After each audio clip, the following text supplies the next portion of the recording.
बंगाल में ममता सरकार के वक्फ संशोधन कानून को लेकर यू टर्न पर बीजेपी ने तंज कसा है। दरअसल पश्चिम बंगाल सरकार ने राज्य में वक्फ संशोधन कानून को लागू कर दिया है और पश्चिम बंगाल बीजेपी ने इसे लेकर टीएमसी सरकार पर हमला बोला। पश्चिम बंगाल बीजेपी ने एक्स पर पोस्ट किया और कहा कि ममता बनर्जी ने शुरुआत में वक्फ संशोधन का विरोध किया था। महीनों के बाद उनकी सरकार ने भारत सरकार के संशोधित कानून को स्वीकार कर लिया है। दरअसल पश्चिम बंगाल में नए वक्फ संशोधन कानून को मंजूरी दे दी गई है।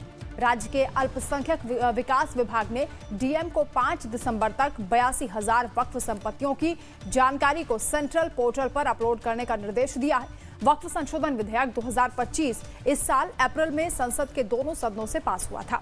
इस फैसले को राजनीतिक रूप से भी अहम माना जा रहा है क्योंकि मुख्यमंत्री ममता बनर्जी ने सार्वजनिक रूप से घोषणा की थी कि वो राज्य में नए कानून को लागू नहीं होने देंगी, लेकिन अब उनका यू टर्न देखा जा रहा है जिसको लेकर बीजेपी तंज कर रही है। तो पहले विरोध किया इस कानून का, संशोधित कानून का, और अब उन्होंने इसे स्वीकार कर लिया है। 5 दिसंबर तक वक्फ संपत्तियों की जानकारी मांगी गई है। सेंट्रल पोर्टल पर इसे अपलोड करने के निर्देश जारी हुए हैं। तो पश्चिम बंगाल में भी वक्फ संशोधन कानून लागू हो चुका है।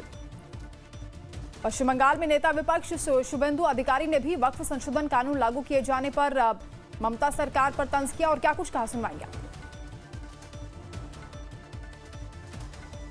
वो जो कदम उठा रहा है वो कदम पश्चिम बंगाल के लिए, मुर्शिदाबाद के लिए अच्छा नहीं है।